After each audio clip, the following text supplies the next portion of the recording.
Olá, começa agora o Saber Direito Debate. Aqui comigo no estúdio, o jovem professor Rafael De Lázari. Ele é advogado, mestre e doutorando de Direito pela PUC São Paulo. Acaba de publicar seus 3 livros, Ensaios Escolhidos de Processo Civil, Reserva do Possível e Mínimo Existencial, além de o recém-lançado, A Intervenção do Estado na Vida da Pessoa. Ao longo da semana, ele ministrou o curso Preâmbulo Constitucional e Direitos Sociais. Na primeira aula foi dito sobre preâmbulo constitucional de forma geral. Na aula 2, direitos sociais, fundamentos. Na aula 3, direitos sociais, espécies. Na aula 4, direitos sociais, reserva do possível. E, por fim, direitos sociais, mínimo existencial. Seja bem-vindo ao Saber Direito Debate, professor. Não vou te chamar de senhor, como eu costumo fazer com os jovens professores que vêm aqui. Eu agradeço. No Saber Direito Debate. Muito obrigado. 25 anos e muita experiência, não é isso? É isso. Bom, em primeiro lugar, muito obrigado pela oportunidade. Nós que agradecemos pelo convite. É um agradecemos. prazer estar aqui conversando com vocês. Tive o prazer de lecionar aqui no programa Saber Direito, da TV Justiça, e aproveitar para lançar os meus 3 primeiros livros, mostrar a comunidade jurídica, a comunidade não jurídica também, que eu estou tentando produzir, estou tentando ser útil para o mundo jurídico. Eu agradeço sempre a oportunidade. E eu tenho certeza que já é. E eu quero começar te perguntando o seguinte, professor, por que as pessoas não dão a devida atenção ao preâmbulo da Constituição? O que acontece? Olha, essa é uma pergunta extremamente perspicaz, né? Se eu te falar que eu sei exatamente a resposta, eu estaria mentindo, porque acaba sendo um aparente contraditório, um certo paradoxo. Porque o preâmbulo, a primeira palavra que ele usa é nós, né? Que vai tratar dos constituintes que foram elaborados exatamente, foram eleitos exatamente pelo povo para elaborar a nossa nova Constituição, a nossa primeira Constituição democrática em mais de 25 anos. Nós tivemos uma infeliz experiência ditatorial. Talvez o grande motivo seja pelo grau de textura aberta do preâmbulo da Constituição. Eu explico melhor. A gente sabe que a natureza jurídica hoje do preâmbulo é uma natureza de um texto que não tem uma eficácia normativa daquilo que possuem os outros dispositivos constitucionais. Então, talvez as pessoas, já sabendo dessa informação, não prestem muita atenção no preâmbulo, acaba de certa forma, pulando. E acaba sendo um equívoco tremendo, porque o preâmbulo constitucional ele fornece diretrizes para ler toda a Constituição. Eu vou dar um exemplo para você. O Código Civil, o Código Penal, o Código de Processo Civil, o Código de Processo Penal, todos esses têm as suas exposições de motivos. Lá existem as premissas que nortearam os legisladores quando elaboraram esses dispositivos. E facilita muito, quando você lê as exposições de motivos dos códigos, você entender qual é a essência dos códigos, inclusive essências interpretativas. E o preâmbulo constitucional, ele fornece, a nível de Constituição, obviamente, essas informações. É uma pena que as pessoas não deem tanta atenção para o preâmbulo assim. Às vezes soa um pouco como uma simples introdução, Soa né? simples, exatamente, soa como uma simples introdução. É como quando você vai assistir um filme e você passa para frente aqueles créditos iniciais, como se você desconsiderasse a importância Ou de quem... a própria sinopse. A própria sinopse, como se você desconsiderasse a importância de quem tanto trabalhou para que nós tivéssemos uma Constituição que apesar das críticas, se faz uma Constituição elogiosa, uma Constituição absolutamente à frente do seu tempo, a Constituição de 1988. E é tão importante que é um tema questionado em concursos públicos, inclusive, Bastante né? questionado E que chega a ser um diferencial para quem sabe, para quem deu a devida importância ao preâmbulo e quem não deu. Exatamente. Né? Em concursos públicos é aquela questão que vai diferenciar, aquela questão que vai colocar você 1000 posições acima ou 1000 posições abaixo, por exemplo, né? Porque a pessoa já começa lendo o dispositivo, né? O artigo 1º da Constituição, já vai lá em princípios fundamentais. Acha que começou a ler a Constituição, lê a Constituição, vamos dizer assim, de cabo a rabo, os 250 artigos, depois lê todo o ato das disposições constitucionais transitórias. Aí vem e fala, lê toda a Constituição e caiu alguma coisa que eu não estudei, porque não leu o preâmbulo. O preâmbulo, é isso aí. Bom, professor, dentro do seu tema, o senhor falou em reserva do possível e mínimo existencial. Então, para as pessoas que por acaso não pegaram as suas aulas, vamos explicar de forma resumida para depois a gente entrar no que eu quero saber exatamente. O que é a reserva do possível? Olha, Carolina, a minha ideia é desmistificar a ideia da reserva do possível. Eu sou adepto daquela teoria de que conceitos podem ser autoexplicativos. Quando a gente fala em mínimo existencial, a pessoa logo vai ter em mente, vai ter uma primeira noção do que seja. Agora, quando fala em reserva do possível, não é possível. Entender, né? É difícil você entender reserva do possível. Olha, tratando de uma maneira um pouco mais esmiuçada, a reserva do possível é um reconhecimento honroso por parte do Estado de que ele não tem condições de estar presente na vida da sociedade. Né? A gente tem aquelas experiências de Estado, um Estado não interventor, um Estado que intervém muito, um Estado que intervém de maneira intermediária.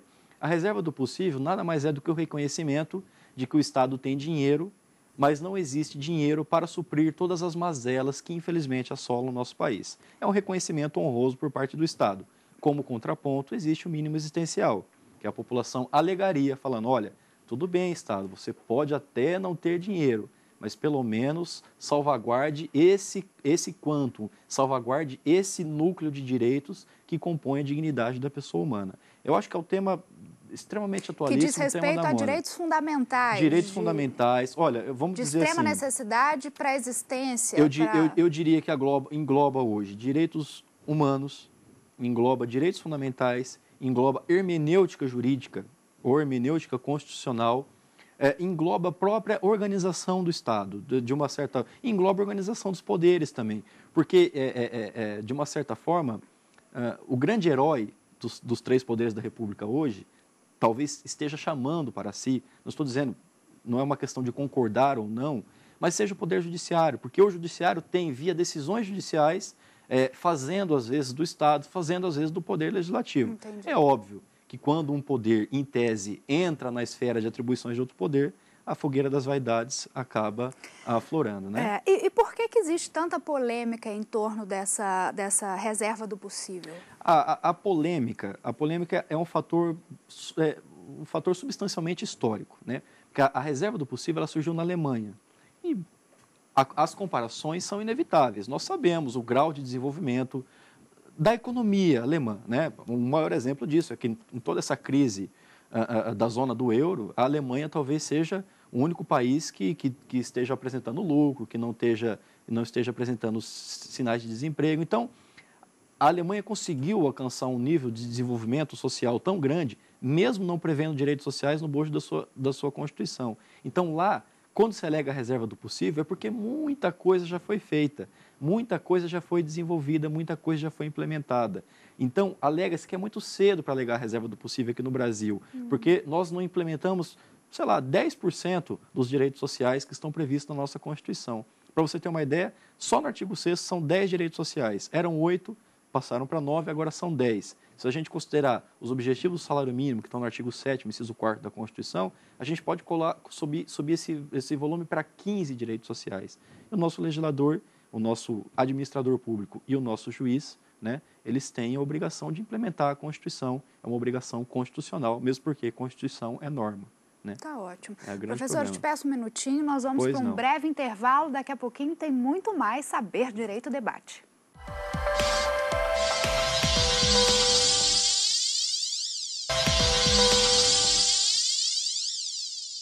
Estamos de volta com o Saber Direito Debate. Aqui comigo o professor Rafael De Lázari, o jovem professor de 25 anos, que é também advogado, mestre e doutorando, e palmeirense doente, que eu acabei de saber. Professor, o palmeirense... O palmeirense é um sofredor, né? As pessoas falam corintiano, maloqueiro, sofredor. Eu acho que eu acho que devia passar esse jargão para o palmeirense, né? Ultimamente, nos últimos 10 anos, tem sido muito difícil torcer pro meu amado Palmeiras. Eu vou me abster de dar opiniões aqui, porque esse não é o meu papel, mas tudo bem, vou respeitar. Tudo bem, por favor, eu agradeço, mesmo porque nós não estamos em condições, nós estamos na Série B nesse momento. Ok, tudo bem. Vamos mudando de assunto. Por favor, eu agradeço. Como é que foi essa carreira jurídica? Você veio de uma família de pais dentistas, irmã que presta medicina. Exatamente. Então, profissionais da área da saúde, de repente você foi para a carreira jurídica. De onde veio isso, professor? Eu sou o patinho feio ou ovelha negra da família, entenda como quiser, né? Meus pais são dentistas, foram muito bem na profissão. A minha irmã tende a pender para a área da medicina, ela está tentando, se Deus quiser, vai conseguir entrar em alguma faculdade de medicina. E eu optei por fazer direito, porque eu nunca gostei de biológicas, não posso ver sangue, e sempre gostei muito de ler, de estudar. Então eu falei, olha, o caminho certo é o direito, você tem que ir para o direito.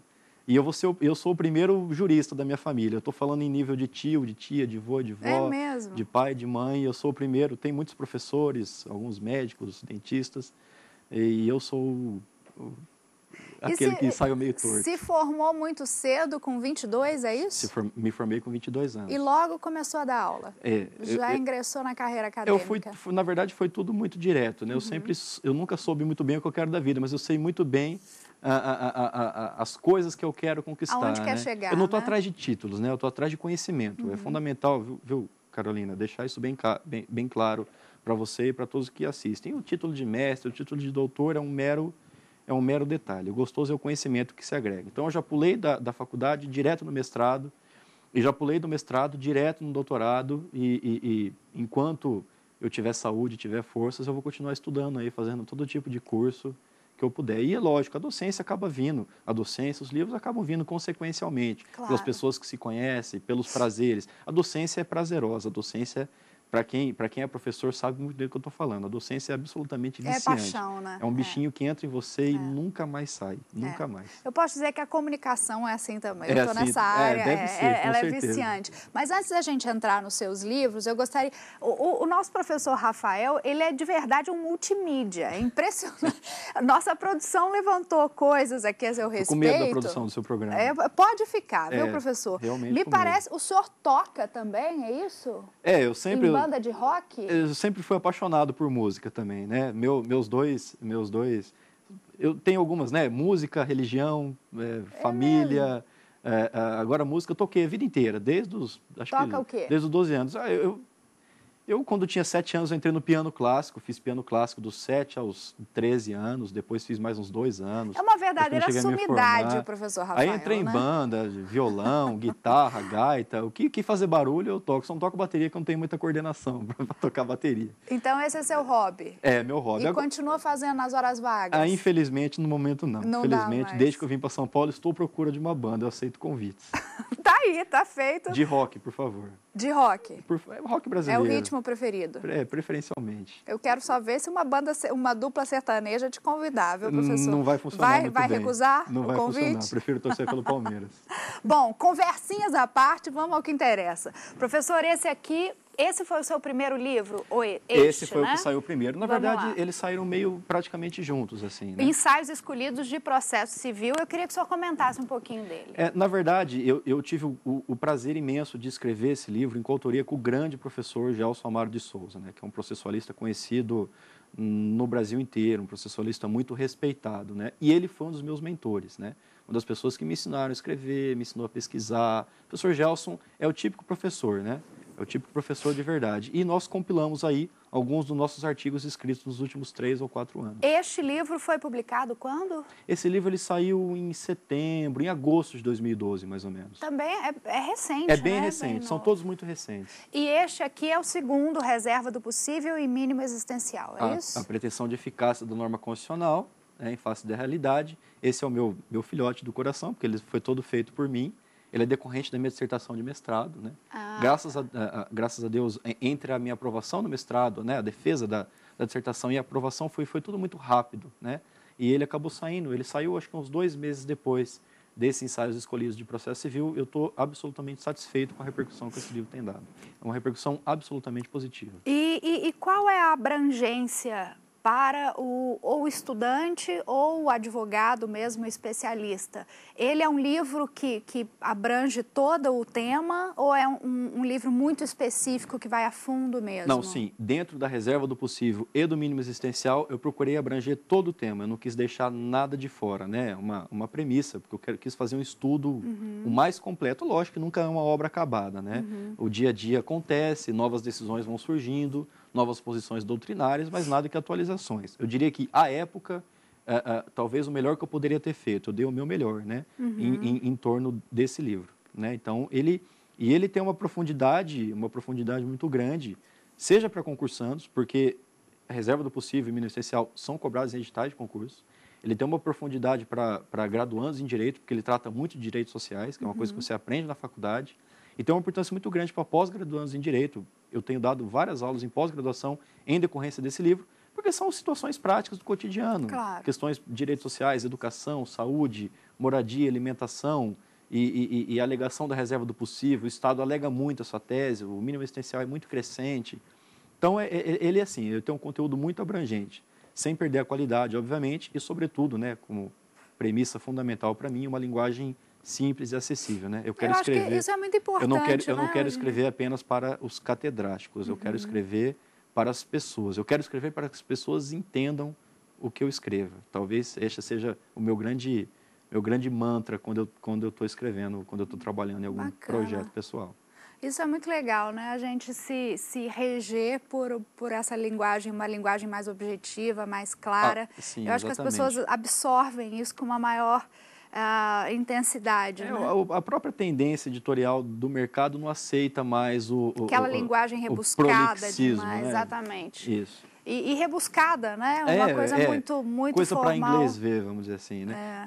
Hoje há um cenário muito positivo, né? Nesse sentido de se mudar o tipo de produto que se vende para a pessoa que quer realmente aprender, né? Aqueles compêndios, aquelas obras enormes assim, tem que ser restrito ao quando for essencial. Se o tema comportar um livro muito grande, que seja grande. Agora, a reserva do possível mínimo existencial é um tema grande, é óbvio, mas não é suficiente para você fazer um tratado, fazer uma coleção, uma coisa... Mas mesmo que seja grande, que o tema, de fato, peça uma explicação maior, uma coisa maior, é importante que seja com uma linguagem mais fácil, mais clara, a questão objetiva, da própria acessibilidade de preço da pessoa que vai adquirir esse produto. Claro. Se eu posso fazer uma linguagem mais objetiva e fornecer um preço mais objetivo, mais em conta, para que a democracia na questão do livro, né? Para ninguém ter desculpa de não ler. Pode falar que é o preço, não pode falar que é o conteúdo, pode falar que é a linguagem. Tem que ser uma questão de gosto. Livro é meramente isso, questão de gosto. É isso aí, perfeito. Daqui a pouquinho eu volto para o terceiro e último bloco do Saber Direito Debate. Até já.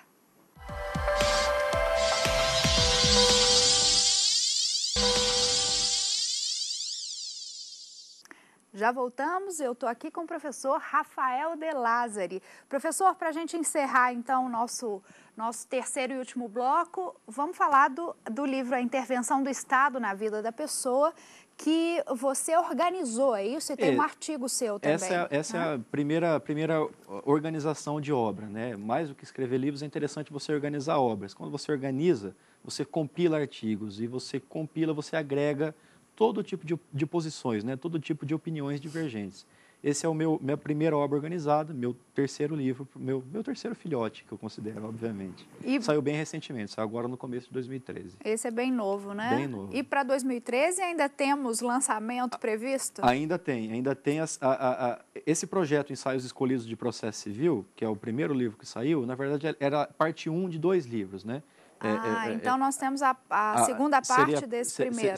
Seria parte do primeiro, só que é a versão constitucional, né? Que eu atuo nessas duas áreas, constitucional e processo civil. Então, quando eu previ, esse projeto era lançar os ensaios escolhidos de processo civil e depois lançar os ensaios escolhidos de direito constitucional. Creio que até o meio do ano meu quarto livro já deve estar chegando aí no mercado. E a gente estava conversando antes, o que tem mais de especial nesse livro aqui, professor? Olha, qual a especialidade dele? O grande objetivo foi fazer um enfoque sobre a proteção à criança e ao adolescente, né? Então, além de aspectos históricos da criança e adolescente, talvez o que chame mais atenção nesse livro sejam alguns artigos sobre aquela lei da palmada, chamada uma alteração no ECA, que vem objetivando vedar a palmada pedagógica. O que você pensa disso? Olha, absolutamente, eu acho muito difícil você fiscalizar isso, né? Eu tenho posicionamentos restritivos à intervenção do Estado na vida do indivíduo, né? Inclusive, tem uma frase que é muito sensacional, que fala, menos Estado, por favor, né? Talvez você deixar algumas situações longe do arbítrio do Estado, situações que se autorregulariam, né? A questão da palmada pedagógica, não me parece que existe uma potencialidade lesiva suficiente para se punir um pai que deu uma mera palmada pedagógica. Olha só, nós estamos falando de palmada pedagógica, nós estamos falando em espancamento, nós não estamos falando em lesão corporal, nós não estamos falando em maus tratos. É uma mera palmada pedagógica. Eu tenho orgulho de falar que eu já apanhei dos meus pais, não faz tanto tempo assim, e não me arrependo, não tenho raiva deles, e nem por isso eu virei uma pessoa revoltada com a vida e com a sociedade. Então, uma palmada pedagógica, às vezes, é um mero corretivo, nada que enseje qualquer desequilíbrio de personalidade, como se pode alegar, particularmente. Bom, dentro disso, da intervenção do Estado na vida da pessoa, nós podemos levantar milhões de situações. Uma delas é essa, a lei da palmada. E outra que, inclusive, está sendo muito discutida, a questão da classificação indicativa. Vixe, o que o senhor pensa a respeito disso? É um outro assunto. A questão da classificação indicativa já é um pouco mais complicado, porque você tem uma possibilidade maior de fiscalizar não o conteúdo que vai ser absorvido pela população, mas o conteúdo que vai ser transmitido, né? É óbvio, não dá para você fazer um controle do que você assiste dentro de uma casa. Existem aí os chips que dizem que vedam canais, etc.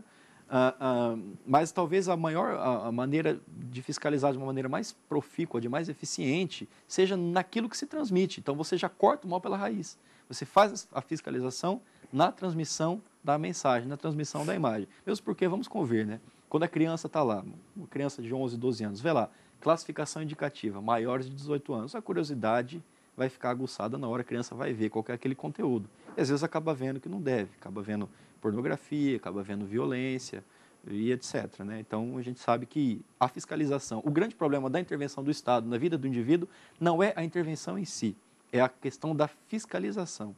O Estado não pode fazer uma coisa que vai se revelar uma norma natimorta, uma norma sem eficácia, sem aplicabilidade nenhuma. Perfeito. E me parece que o senhor concorda, então, perfeitamente, com a classificação. Perfeitamente. Concordo com a classificação, desde que o controle comece pela transmissão da mensagem, não pela recepção da mensagem. A recepção é necessária, mas você tem que fazer o controle do que está saindo das editoras, dos canais de televisão, dos provedores de internet, dos sites de internet. E os horários também. E os horários também, óbvio, tranquilamente. Professor, muitíssimo obrigada pela sua participação no nosso Saber Direito Debate, por todas as aulas aí que o senhor ministrou. Tenho certeza que foram de grande valia para quem assistiu. E, bom, e mais ainda, daqui a pouco o senhor volta com certeza com mais temas, quem sabe com a tese de doutorado, né? Para mostrar para a gente. Olha, eu agradeço o convite, foi realmente um prazer. Gostaria de deixar claro que, chamando, eu sempre virei com o maior prazer. Essa iniciativa da TV Justiça, do Saber Direito, é uma iniciativa absolutamente louvável. Vocês não sabem o serviço que vocês prestam à população, a difusão do conhecimento. No caso, eu ter que puxar a sardinha para o meu lado, a difusão de direito constitucional. Eu agradeço pela entrevista, agradeço pela publicidade dos meus livros e agradeço por não dar muitos dados meus aí que você conseguiu. Você só falou que eu sou palmeirense, mas está bom, né? Logo a gente sobe. Eu fui legal com você, logo viu, professor? Porque a produção realmente levantou muita coisa, mas eu resolvi ser legal e manter a compostura, a linha e não divulgar o resto das coisas. Muito obrigado. Só no palmeirense já estou visivelmente chateado com o momento do meu time. Muito professor, para a gente encerrar, onde as pessoas podem encontrar os seus livros? Olha, as 3 publicações. Todos os meus livros estão à venda na internet, nos sites das grandes livrarias do país, né? Nos sites das próprias editoras, né? E também em versão física, né? Você pode encontrar aí, enfim, na Livraria Cultura, nas livrarias, enfim, nas livrarias de uma maneira geral, livrarias e internet. Ótimo. Eles estão, a venda está bem ampla, mais especificamente acerca da reserva do possível mínimo existencial, absolutamente positivo o retorno gratificante que tem me dado. Não estou falando em dinheiro, estou falando em contato com as pessoas que concordam, pessoas que discordam. Absolutamente prazeroso. Esse é o grande motivo de um livro. Perfeito. Muito obrigada mesmo. Muito obrigado, mais um abraço. Uma vez. Muito obrigada a você de casa também que nos acompanhou. E não se esqueça, se tiver alguma dúvida, mande um e-mail para nós, saberdireito@stf.jus.br. E tem o nosso site também, www.tvjustiça.jus.br. Até a próxima semana com mais Saber Direito Debate. Tchau.